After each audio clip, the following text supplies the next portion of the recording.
Hey, what's going on, everybody? Thank you all for tuning in to the show. As always, I got my homeboy with me, Tyler. I'm Trey, and we're coming your way with the 107th edition of the Don't Kill the Messengers podcast. First thing we're about to touch on this week is we're about to get right into the NFL. We do have the draft coming up tomorrow, so we're just about to get right into it. First thing that we're about to touch on right now is who do we have being drafted to whatever team. Gonna do our top five for this one. But to start this off, Tyler, Cleveland, they have the first pick. Mm-hmm. With Darnell having a messed up mouth, he sent me here, so I'm just gonna read these off. Okay. Yeah. Let you get your little take on it, and then you can make your prediction on who you think will get the first pick as well. But for the first one, with Cleveland had making their first pick, he picked Darnold, but he wouldn't be surprised if they mess it up and get Mayfield, in his own words. Just what do you think about that? Yeah, I agree. I actually think they're going to go Sam Darnold as well. Darnold had a really good pro day. Seemed like he was making a lot of throws. I don't think they're going to go Mayfield. I think that's a lot of smokescreen. I don't see them, quote unquote, messing it up. Now, I'm not going to say, picking Baker Mayfield's the worst pick they could make. Yeah. For all we know, his comparable player is Russell Wilson. Smaller in size, has mobility, still has a good arm. Yeah. Can make the throws. So, I don't think Mayfield would be the end of the world for Cleveland, but I see them taking Darnold. Okay. Now, with the first pick, some teams, they pick the best available player, which with the first pick, they'll be the best player in the draft, or they base it upon teams' needs. Do you think Darnold is the best player in this draft, or do you think Cleveland is just going with who they think they need, or how do you feel about that? They're definitely trying to address a need here. They haven't had a quarterback in almost 20 years. Yeah. So every year they're really looking for a quarterback if there's one that even has a hint of success. Yeah. So really they're definitely addressing team need here. And when we talk about the second pick, I'll explain why I think they're going quarterback. Okay. All right. And for the second pick, with it being New York, Darnell had Barkley getting drafted. He said in his words, Eli needs a good back to take the ball away from him. So just thoughts on that.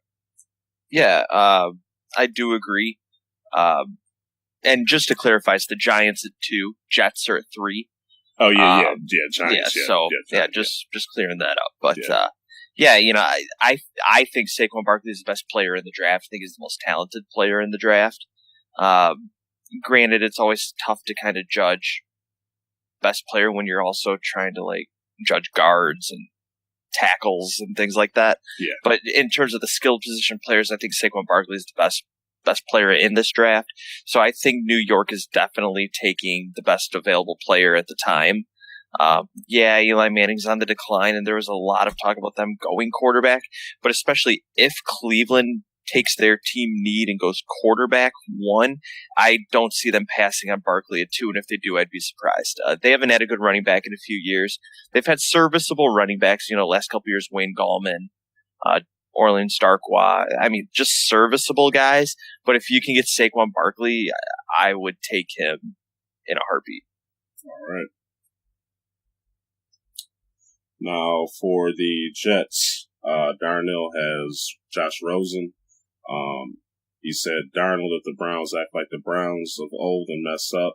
But yeah, for his pick, I guess he's rolling with Rosen for the Jets.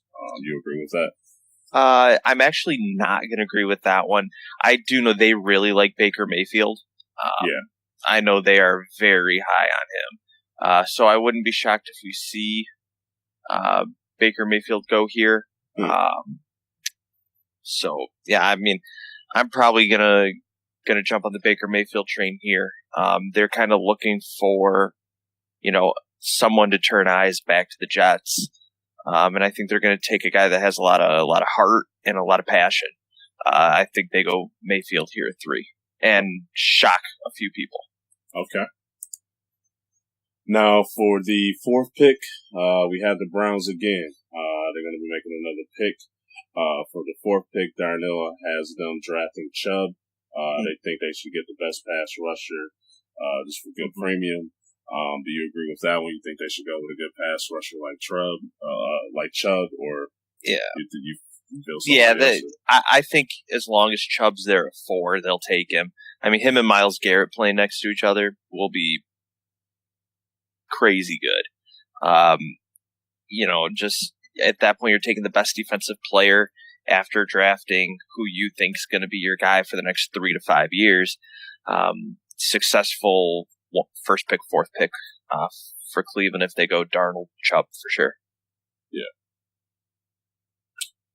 And for the last pick, we have the Denver Broncos. Darnell had Edmonds.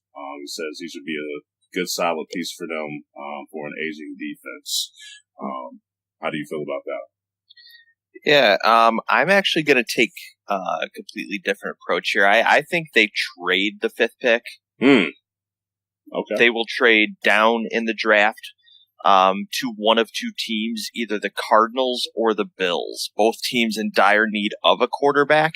The Bills have another 1st-round pick, so I wouldn't be shocked if it's with them. Okay. The Bills are clearly looking for a quarterback. They could easily trade their 12th pick. Will pick in the draft as well.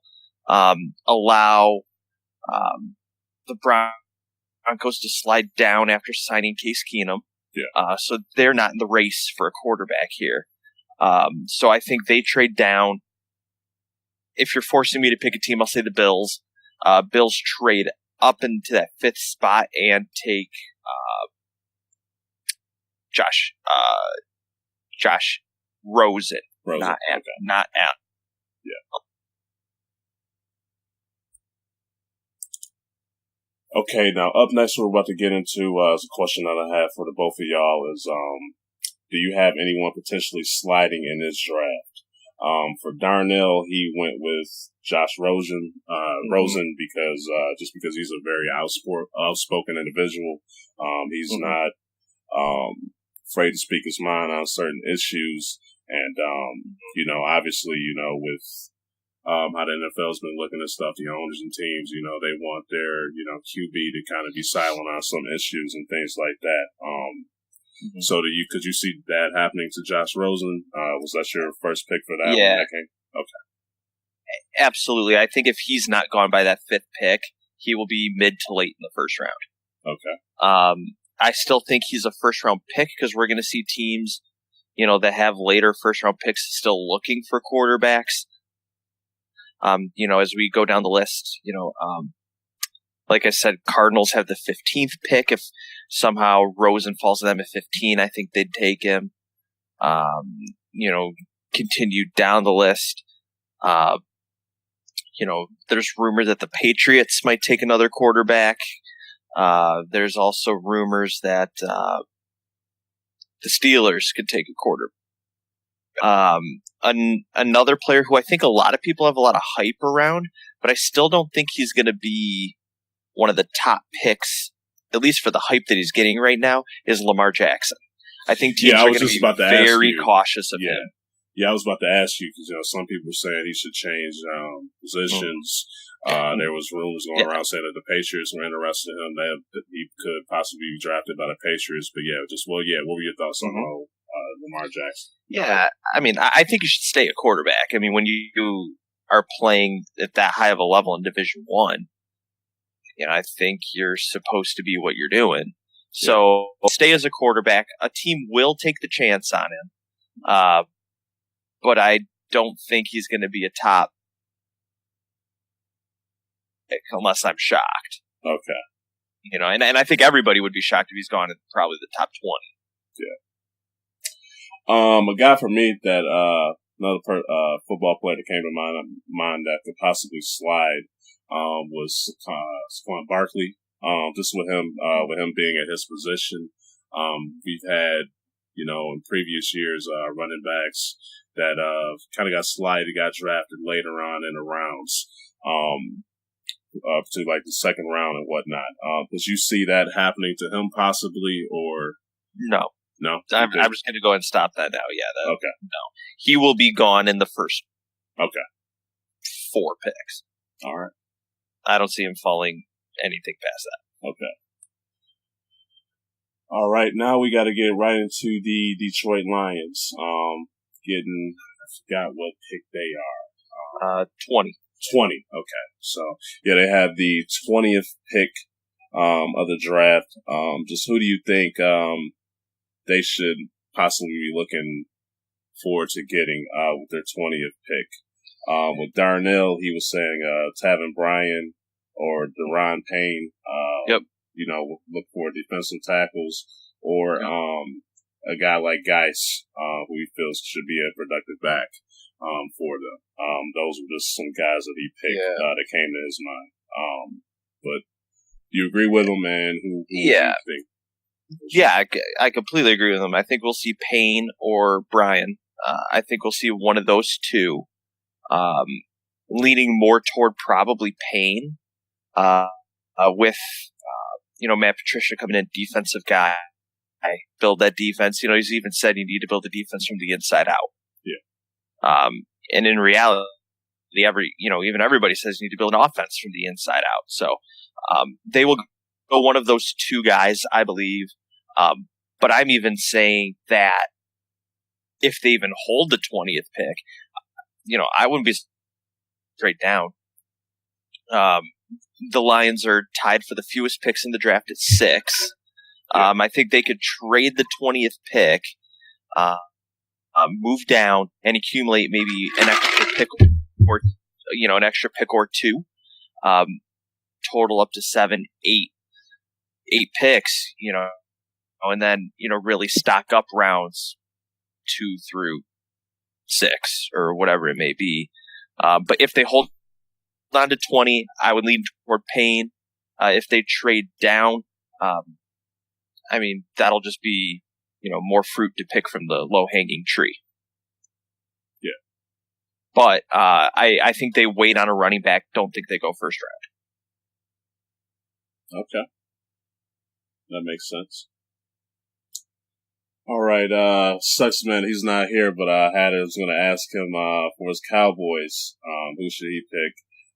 Darnell came up with Josh Jackson or Ronnie Harrison, saying that they need help in the defensive backfield. Do you agree with that assessment? Yeah, I think in the NFL, you can never have too many, good players in your defense. Yeah. I think that's just a known fact. I could see them doing Josh Jackson from Iowa, good player. I've seen quite a few mock drafts have them leaning toward a wide receiver.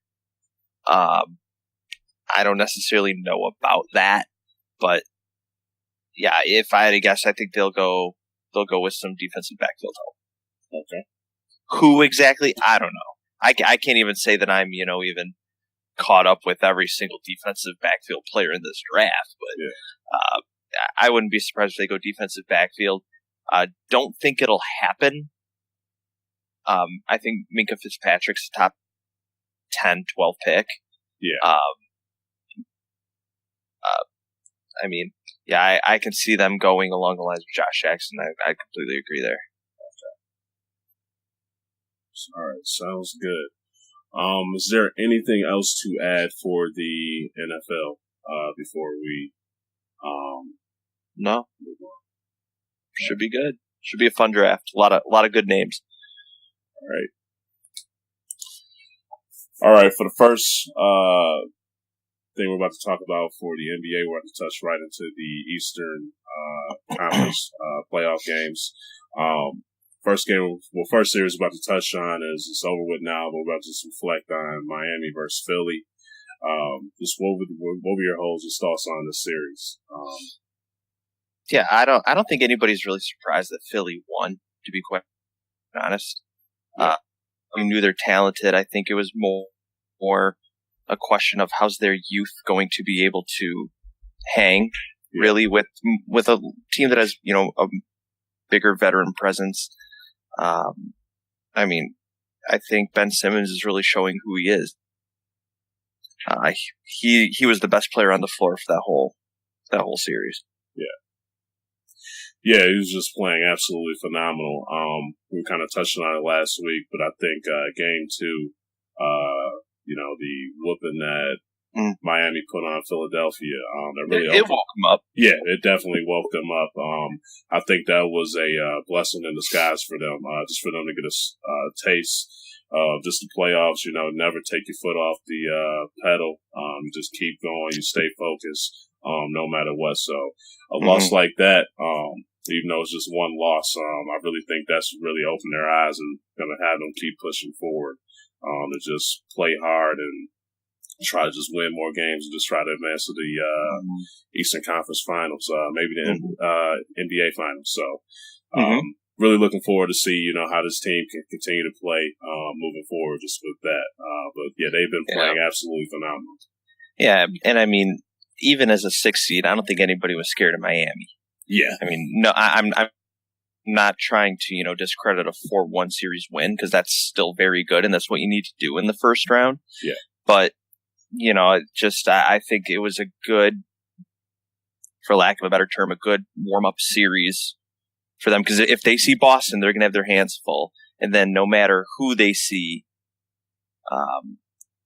coming from the top side of that Eastern Conference, their hands will be full the rest of the way. Yeah. Now, just to ask you about Dwayne Wade, man, there was a reporter asking possibly about retiring. You think he's going to retire yet? You think he's going to give it another year, or? Yeah, he's still got some in the tank. I think he really embraced coming off the bench. I think he enjoyed it. I'm not saying he's going to want the parade of, the last season, like Kobe got or something like that. But I think a little bit of him is going to want to call it quits, so people know, like, this is it. Yeah. I don't think he wants the, like I said, the show for it, but I'll say this is going to be it. Not saying it's going to be this next year, but I still think he at least has another year in the tank. Yeah. I can agree with that. Yeah, I can say another year or two for him. He has some good flashes in that series against Philly. So yeah, he definitely showed it. He could bring it when needed. So all right. Now up next, we're about to touch on Toronto versus Washington. Just thoughts on this series, man. Yeah, definitely. And it's by the way, it's tied 2-2. Yeah. It's tied 2-2. They are. It's right now, 93-94 at the moment, Toronto.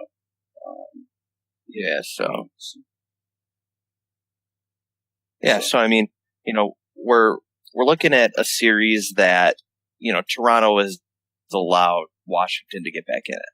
Yeah.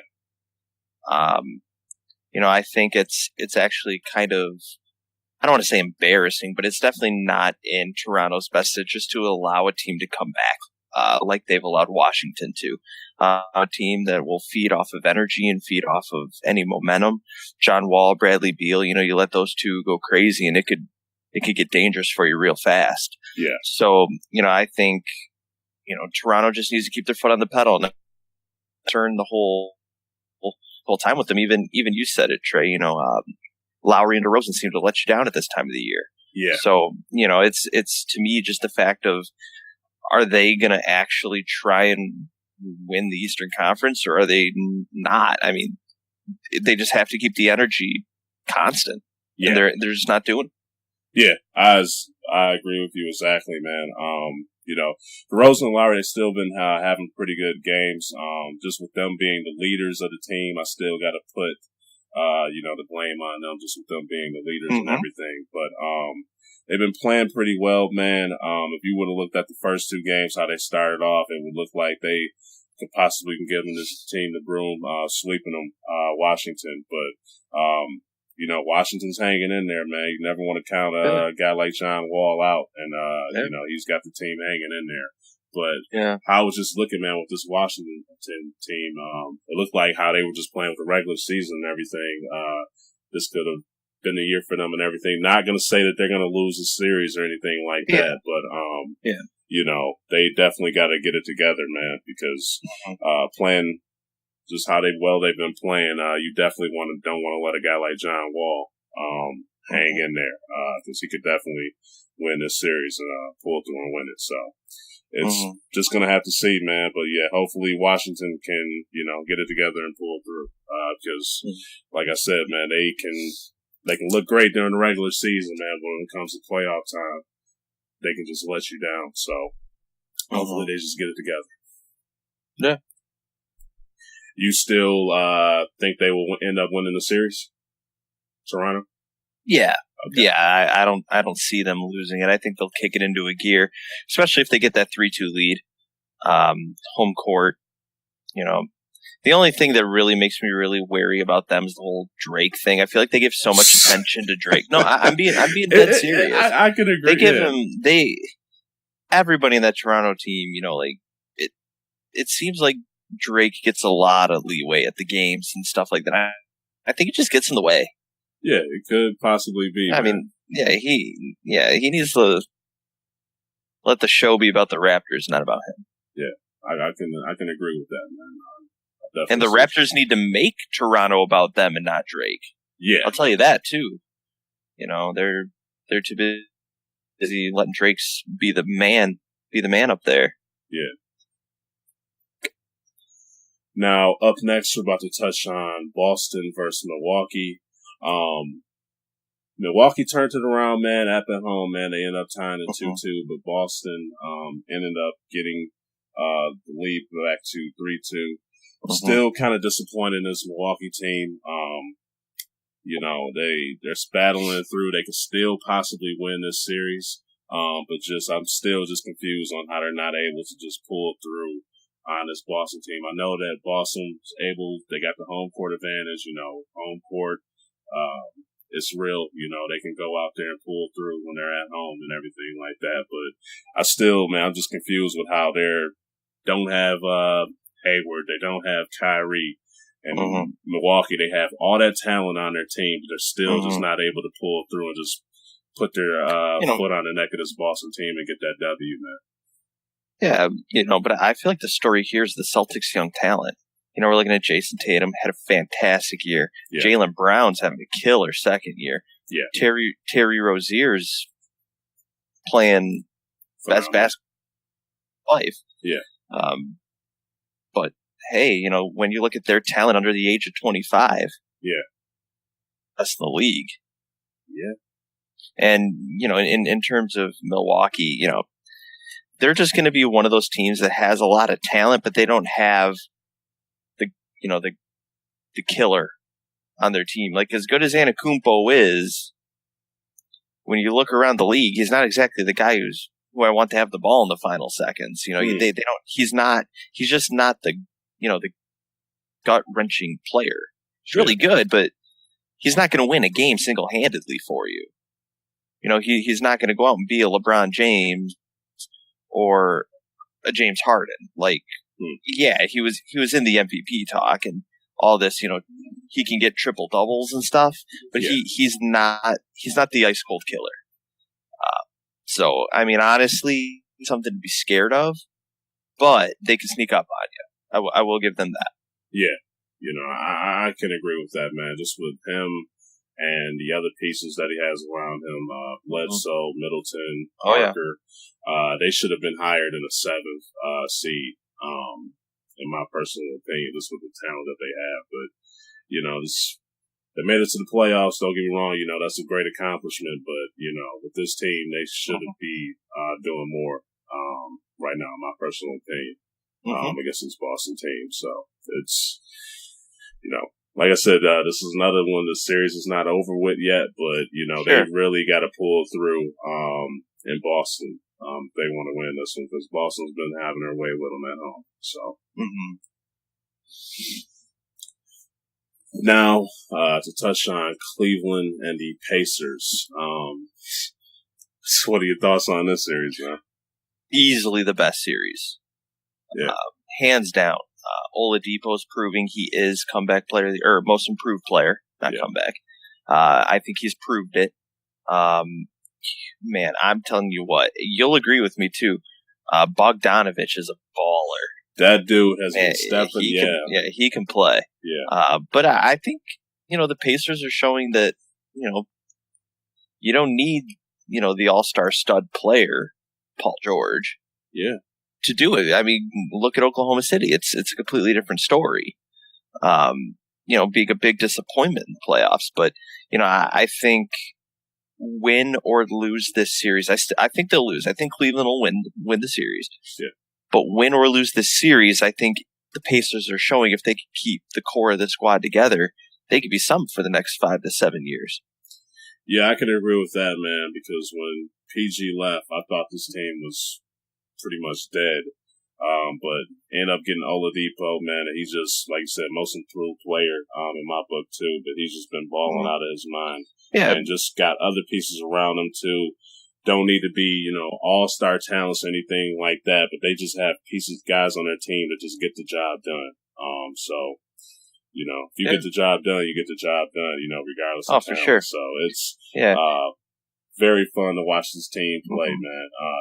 Kind of remind me a little bit of the Pistons a little bit back in the day, with not having the big, time players on the team, but they were able to get the job done. They need to get a ring first to really be. I was going to say, don't be mistaken about those 04 Pistons. Clearly a better team. Yeah. Clearly. Yeah. So, but just a fun team to watch, man. I love turning them on. Yeah. Now, what do you think about Lance Stevenson and everything? You think he's been doing a good job of getting LeBron's head in a little bit, or? I mean, I think it's everybody reading into it more than anything else. Like, let's be real. Yeah, he's trying to pester LeBron, and LeBron's just annoyed. But I mean, let's be real. LeBron's still LeBron, and whether you're blowing in his ear or not, he's still gonna give it to you night in and night out. So, yeah. I mean, but is he doing a good job? Yeah, he's doing a great job. I mean, I don't think you can ask for much more than what he's been doing offensively and defensively. Yeah. Now, just what are your thoughts about Kevin Love in this series, man? Because, he's kind of been pretty disappointing, especially to be the second option on a team. Just what are your thoughts about Kevin Love, man? You think he should step it up more, or how do you feel about him? Honestly, I think Kevin Love, I don't know. Yeah, he needs to step it up. I mean, he's not the player they signed from Minnesota. Let's be real. Yeah. Yeah, and he hasn't been really majority of his time when he hasn't been hurt. But yeah, he needs to step up. He needs to produce more offensively, be a little bit of a better presence defensively as well. Yeah. Yeah, I can agree with that, man. The guy can play. He obviously had that injury and everything. He's coming off of that. Still might be a little bit rusty from it and everything, but guys, Kevin Love, man, there's not really no excuses when it comes to playoff time. So that's the time when you really got to bring it. So you get paid the contract, you better produce. Exactly.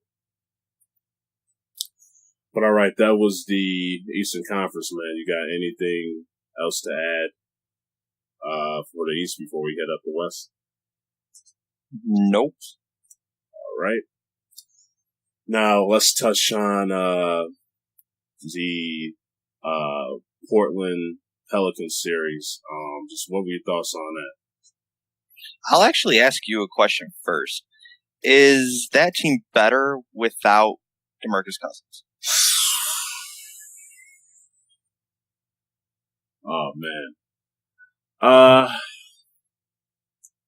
If you look at the number, Boogie Cousins, man, that's my guy. So I'm a little bit biased towards him, but just looking at the numbers and everything, man, I would say yes. Especially like during this time now when everybody's playing small ball and everything like that. It gave Anthony Davis a little bit of a opportunity to have more space in there to just play his game a little bit more. But I will say this too, with Anthony Davis, he has had previous seasons being injured and things like that. So just him being healthy and everything really played a huge role in this Pelicans team being successful.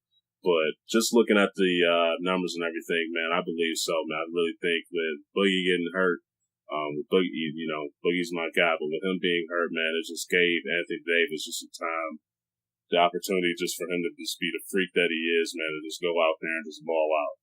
So I think a little bit, man, when you have possibly too many stars on your team, you can kind of get a little bit worried or concerned with the touches and whatnot, and just distribution of the stats. Should I feed Boogie Cousins? Should I give it to AD or whatever? But with Boogie going down, really just gave them just focusing on one guy, having been the leader in AD, and then having the other pieces around the team work around him. So I believe so, man. Yeah, I mean, I think it would be tough to say they still wouldn't have won this series, considering they dominated this series. Yeah. But I do, I really like your point about Anthony Davis now as the space. Yes. And I think that's what it is. Yeah. I think that's completely what it is. But it doesn't hurt that he's getting help from Drew Holiday, who's playing balling out of his mind. Yeah, like he was playing 4 years ago. Yeah. And Rondo stepping up too. Yeah, I mean, yeah, they're getting players from all over chiming in, but end of the day, it's Anthony Davis doing Anthony Davis things, offensively and defensively. I mean, if you just look at first round performances, he's been the best player in the entire playoffs, in my opinion. Yeah, so far, he's definitely my MVP. For the playoffs so far. Yeah, definitely. So he's been ridiculous. He's doing his job. He's carrying that team. Portland, I'm not surprised by them losing. Outside of Lillard and McCollum, that team doesn't have a whole lot to hang their hat on. Yeah. I mean, the only thing you can't do is let those guys light you up for 75 plus. Yeah. And that is what their success is, and that's how they win games. Those two guys averaging over, close to or over 20 points a game. Yeah. And New Orleans slowed them down, and New Orleans just has a few more options to go to. So, plus I don't know too many people that are going to be stopping Anthony Davis. Yeah. That guy. Let's just call it what it is. Yeah, let's just call it what it is. Yeah, exactly. Yeah. Oh, yeah. He's in that elite tier, and you're not looking at anybody from Portland saying they're elite. Yeah. Good, yeah. Really good, but not elite status. Yeah. Now, you brought up Damian Lillard. There have been some people out there questioning, his start on his skill and everything, just with how they lost to the Pelicans. Saying that, he should have stepped up more, he can't be a superstar with how the fashion that he lost in the series and whatnot. What would you say to the people that's been saying that? Oh, I mean, just look at him throughout the regular season. The dude proves he can do it for 82 games. It's always tough that you get judged based on a short series, if you will. Yeah. I mean, it sucks, but that's where. I mean, I'll let people have their opinion, but let's be real. If any other team in the NBA were to get Damian Lillard, everybody, that's trashing him now would just be like, oh, I love him. He's on my team, So it's just people wanting to try and, push him in a closet just because, he lost a playoff series. Like, he'll eventually get his. He'll leave Portland one day. He'll get his. And, he'll win a series and everybody will be like, yeah, we knew he was great the whole time, Yeah. It's just everybody gets so caught up in, a championship and the playoffs and, I think Santana Moss said it down when he was in Miami. You know, big time players make big time plays in big time games. Yeah. You know, so it's like, yeah, dude, you just got swept, but dude's still a baller. Exactly. All right, now since the Pelicans won that series and Golden State just beat the Spurs, well, you know, we could touch on that, man. Just before we get into the series, but Golden State versus Spurs, man. Just thoughts on that, man. Did the Spurs really have a chance with Kawhi being out, and you know, hearts and prayers out to Pop again with the loss of his wife, and did the Spurs really have a chance, man? No, I mean, let's be real. Did Steph Curry even play in this series? Nah. So there you have it. Yeah. Both teams were without their quote unquote best player. I mean, Spurs clearly were. Warriors make the argument there, yeah. But they just have more top to bottom. Just Spurs were gonna matter how you drew it up. Yeah. And that's just, I think we got what we expected. I think a lot of people were expecting the sweep, but you know, I was happy for San Antonio to get one at home. Yeah, that was win one for the fans and call it a season and let some of those geezers get some rest. Yeah. Now, I asked about Dwayne Wade, man, but could we have potentially seen the last of Ginobili and possibly Parker? Because those are the guys that are up there in the age for the Spurs, and was once their go-to guys, the bread and butter of the team. So, you know, I will say I'm surprised we haven't seen the last of Parker. Not surprised we haven't seen the last of Ginobili. I wouldn't be shocked if either of them called it at any moment. Yeah. But I think Ginobili still has a little in the tank. I think Parker doesn't. I mean, not saying Parker still couldn't play, but he wouldn't be contributing much. I mean, at some point, even though your body can still take the 82 game season or those 60 whatever games with your rest games, you have to realize you're not really helping anybody out. Yeah. I mean, it's great. I mean, he's been incredible for that franchise, but I think Parker needs to call it. If Ginobili wanted another one, I'd give him another one. Yeah. But yeah, I mean, they both considering hanging it up. Yeah.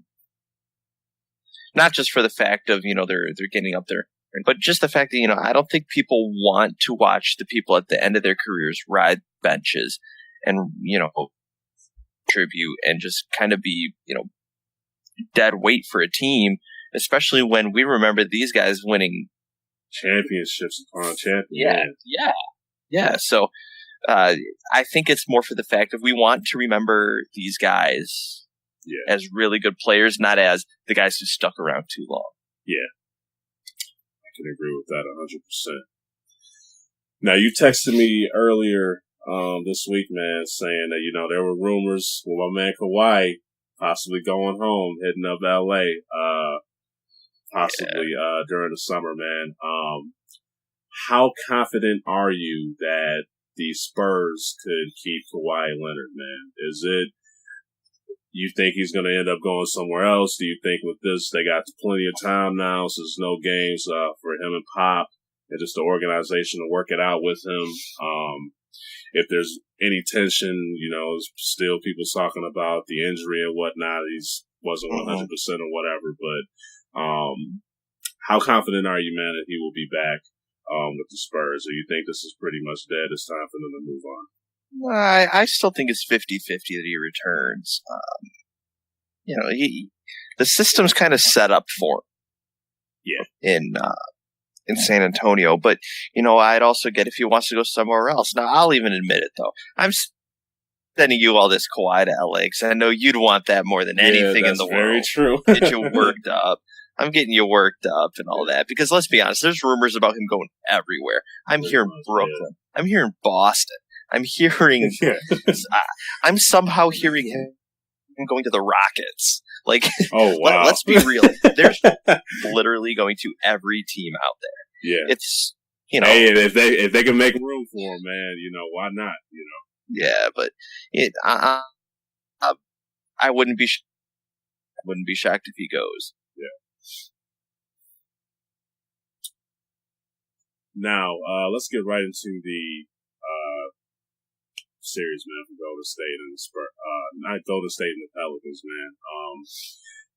Pretty confident a lot of people still have Golden State winning this series, but if the Pelicans, man, if they play just like they played against Portland, they're going to give that team a run for their money, man, especially with Steph out.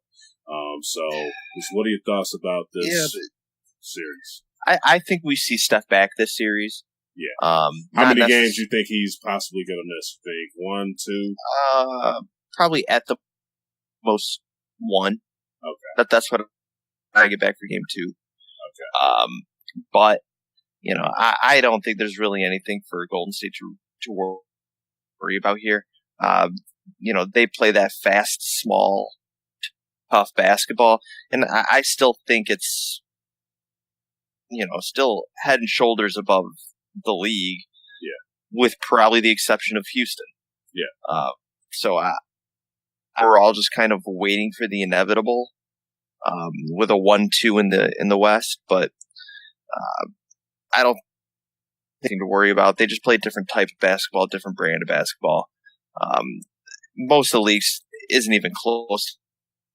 I think here, they'll really be able to spread the floor. They'll, get, Anthony Davis away from the rim on defense. I'll be interested to see if they have Davis guarding Durant. Wouldn't be shocked about it. But if that's the case, look for Draymond Green to have a really good series. Because he'll be able to play down low and helps, create some space, and he'll be able to bring a guy outside. He'll be able to dribble drive. I think this series is set up for Draymond. Yeah. I really do. That's a good assessment. That's a really good assessment.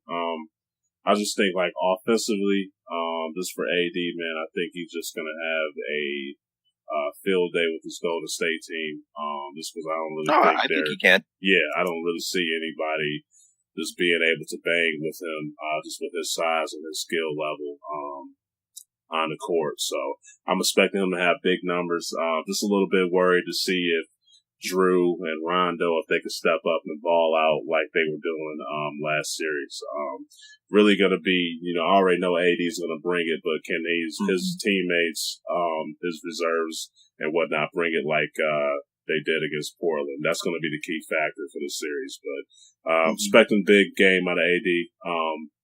Still have Golden State winning this series, but I do think, man, if this team can max out their potential like they did against Portland, I seriously do think they could give Golden State hell. So it's just going to be interesting to see if they can actually do it or not. So yeah, it's going to be a fun one to watch. All right, man. Now we have Utah versus OKC. This is a little bit shocking. I think the word's disappointing. Yeah, you could definitely say disappointing, man. This has been just wild, man. When you just look at Melo, PG, my man Westbrook, they're just not clicking, man. It's just very disappointing, man. Westbrook, he's turning the ball over. It kind of seems like in a way, man, he's just playing kind of like a little just too angry. Out there to me, a little bit, man. Like it's like he's just not playing the game. Like he just has like something like some pent up, anger inside of him or something, man. It's like he's not, as focused as it should be. He's getting the numbers. Don't get me wrong, but, he has to get the players around him involved more. And it just seems like it's kind of like him against the world out there a little bit. Yeah, and it's kind of always been the knock on Westbrook is he plays out of control. Yeah, been very out of control, Yeah, like you said, it's turnovers. It's, it's just forcing he was possibly could have been suspended. Yeah. So, but a lot of times it's him just trying to force it too much. Yeah. Like you said, I kind of just summed it up. It's the big three in Oklahoma City just not being a big three at all. Yeah. And whether the credit actually lies here or not, I actually think Donovan Mitchell's watching how Ben Simmons plays and wants to do one better. Yeah, Dave. Yeah, I can definitely see. I think Donovan Mitchell is a stud. Yeah. I don't think anybody's denying that. But, like I said, I think this Utah team is just a cast of blue-collar guys. You're not looking at anybody on that team and thinking, this guy is carrying them to the finals. Yeah. But they're playing like they're ready to go. Yeah. They have a Defensive Player of the Year candidate in Rudy Gobert and a Rookie of the Year candidate in Donovan Mitchell. But those two things don't usually lead you to beating a team as heralded as Oklahoma City was this year. Yeah. So they're really pulling something and just playing great basketball. But if you've been paying attention to Utah this year, you wouldn't be surprised. Yeah. They've just been playing absolutely phenomenal together. This is a question for you, man, because they've been people questioning who should OKC's defense focus on, because Ricky Rubio's been balling out of his mind, coming off a triple-double and whatnot against this OKC team. But should they focus on Rubio? Should Rubio be their main concern, or should Donovan Mitchell? Because some people were saying you shut down Donovan Mitchell, Rubio's not going to have those type of numbers. So who do you think this OKC team should have their primary focus on for this Utah Jazz team? Because you pretty much said it too, man. This Utah Jazz team is not, any like major superstars, anything like that. This is another team that has guys on there that can just get the job done, have good pieces that just work together, have great chemistry. So just with that, man, what do you think OKC should be focused on just defensively for this team? Honestly, it's tough to just pinpoint it. Yeah. I think first and foremost it starts with Donovan Mitchell. I feel like when he gets excited, the team gets excited. Yeah. He's doing it from all over. I think he's way better at the rim than people thought he was. Yeah. He's able to get up in traffic. He's able to break. To me, it's just the fact that I think they don't really need to slow anybody down. They just need to create the momentum and keep it for themselves. Yeah. Because it's not like Donovan Mitchell's going out there scoring 40 a game. Yeah. He's he's getting his 20, but I don't think Oklahoma City is really dealing with something that they shouldn't be able to handle. Yeah. Now we're talking about Donovan Mitchell. There's been another Donovan that people have been talking about, and that's Billy Donovan, OKC's coach. People have been questioning his coaching skills, saying that he should do a better job of coaching, man. And as it seems like a lot of the time, man, whenever a team's not going well, just point the finger at the coach. Do you feel he's to blame for part of this, or do you think that's mostly just Westbrook and his teammates that's to blame for this collapse that's going on right now?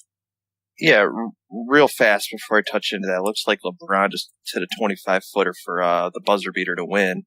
Oh, really? Okay. To win tonight. So it looks like they're taking a 3-2. LeBron ended with 44 tonight. That's just so crazy, though, man. This guy's just out there, having that big night and just barely getting by, Yeah.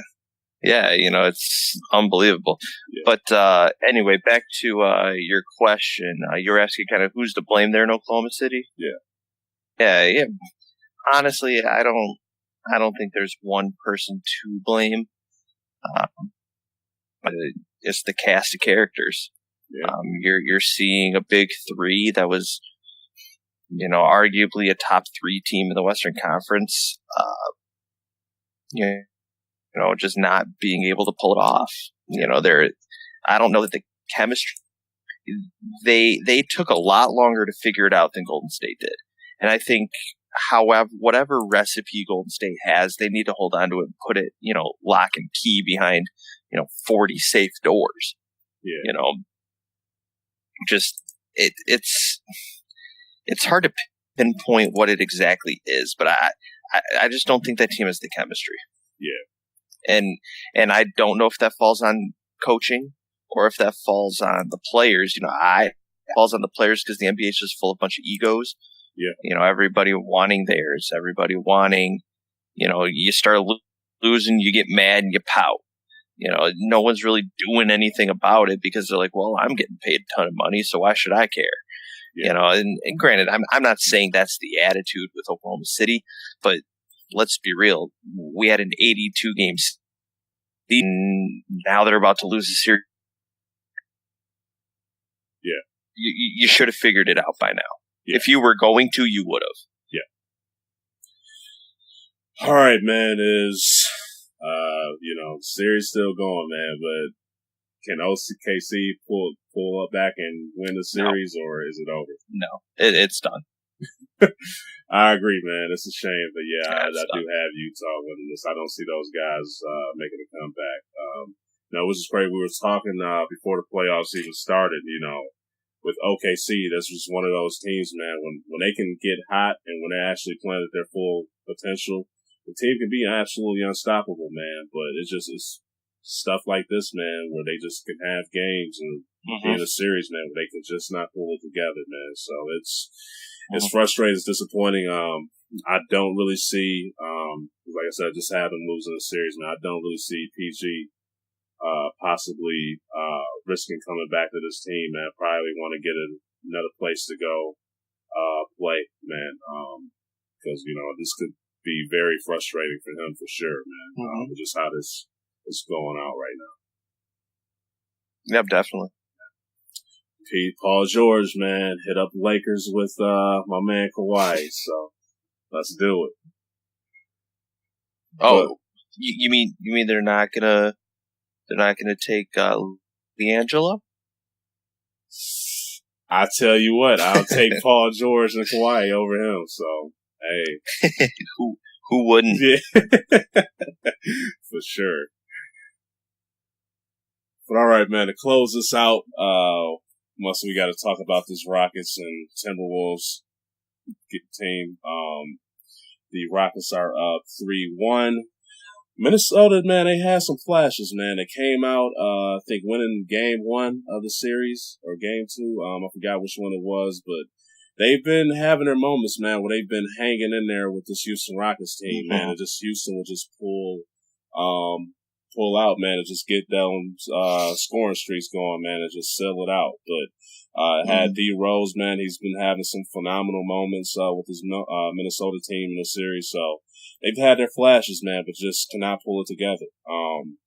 Just thoughts on Minnesota and Houston.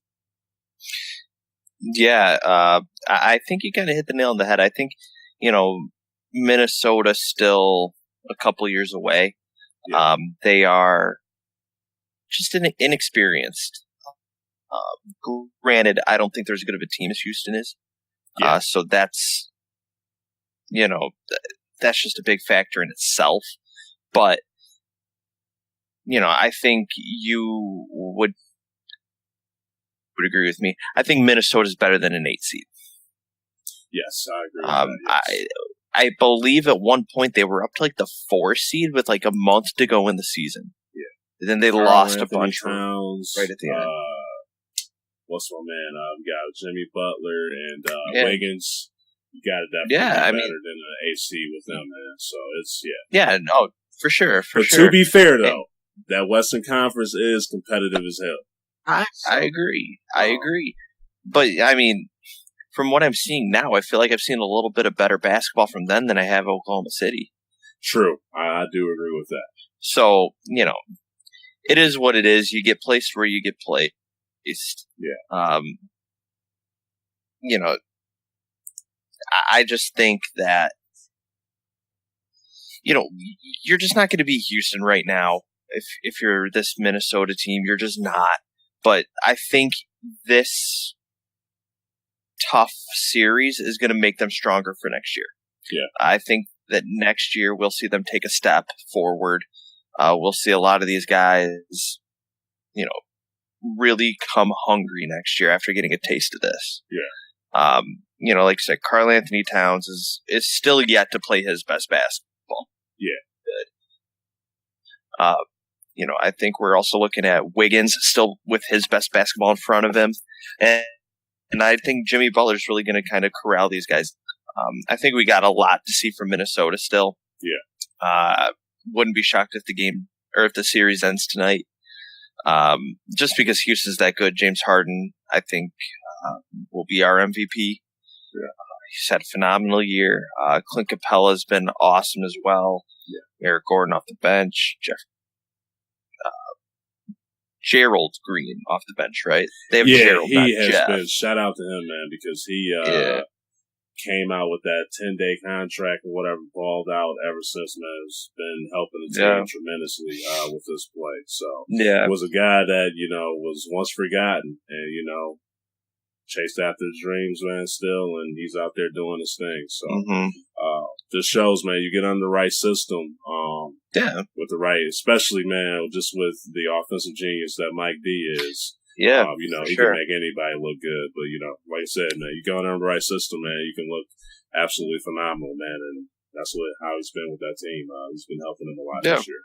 Yeah, absolutely. And it's kind of weird because as much as we see them being a really good offensive team, they're better defensively than people think they are. So they're a full team. I think everybody's wanting to see them play Golden State, but I would really love to see the 7-game series the way they're playing right now. Yeah, definitely agree with that. You were talking about just they should be better than a 8th seed with the Timberwolves. I was saying that Milwaukee should be better than a 7th seed. Who do you think has been a little bit more disappointing this year, the Timberwolves or Milwaukee? Only because coming into the season, we knew what Karl Anthony Towns was. We knew what Jimmy Butler was. Yeah. But I feel like Andrew Wiggins kind of took a step backwards. I could definitely. I don't think he had as good of a year as he did a couple years ago. Yeah. But, I think we look at Milwaukee, and we still don't know what a lot of those players are. Yeah. I think we really know what Jabari Parker is. Yeah. The injury really hurt him. I don't think twice. I don't think we really know what Chris Middleton is. Yeah. I think that team just has too many question marks. I don't think Giannis has enough help. I don't even think we understand what their coaching situation is. So, it's just, to me, it's one of those things where, I think that team still just has a lot of question marks. Were they disappointing? Yeah, because, we know what the potential is for them. Yeah. But I think we just have less question marks around Minnesota. Yeah. Definitely agree with that. All right, we basically touched on everything we needed to touch on for the show, man. Just did you have anything else to add for the show? No. We could see up tonight. Toronto took a 3-2 lead. Cleveland took a 3-2 lead. And we could see the second round for the West already set up tonight. So we'll wait and see what happens going forward. It looks like next time we talk, we'll probably be in the middle of the second round series. Yeah. So we'll have some good stuff, and we'll recap the draft a little bit. Yep. Should be fun. Yeah. Before we close out, man, just give a shout out to Detroit's own Kevin Lee. In the UFC, man, pulling off that win. I thought he was about to lose at first, man. You saw that kick, right? Oh, yeah. Yeah, it was that roundhouse. Yeah. I thought he was going to go down. Yeah. But he did a really good job was staying on his feet and then attacking low. Yeah, that was what saved it. Because and he's also kind of lucky that other guy didn't really react very fast from the kick either. Yeah, if he would have finished that up with another kick or like a knee to his, he would have been done. If the guy would have just been ready and even took him to the ground, he would have had it. Yeah. But Kevin Lee did what he was supposed to do. Stayed up, went low, and just regained control. Yeah. Just proud of both of my guys. Because like I said it before. I'm a huge fan of both of them. Kevin Lee, he was handling business in that fight. Started off. Barboza, he's a guy that you always, I don't care how much you're winning in a fight, you don't want to sleep on him because one of those kicks, man, will take you out for the night. So, just good to see that, man. Really looking forward, especially Barboza, because this is his second loss in a row. So really looking forward to see what he's going to be able to do for his next fight, because I believe that's definitely going to be a must win for him. So, but other than that, man, it's just a phenomenal fight. Both of those guys is going out there putting their heart into that last fight. Just phenomenal to watch. So, but other than that, guys, I appreciate y'all for tuning in to the show. As always, you can find this podcast on iTunes, Stitcher, YouTube, SoundCloud. Just hit us up in that search engine. Don't Kill the Messages Podcast.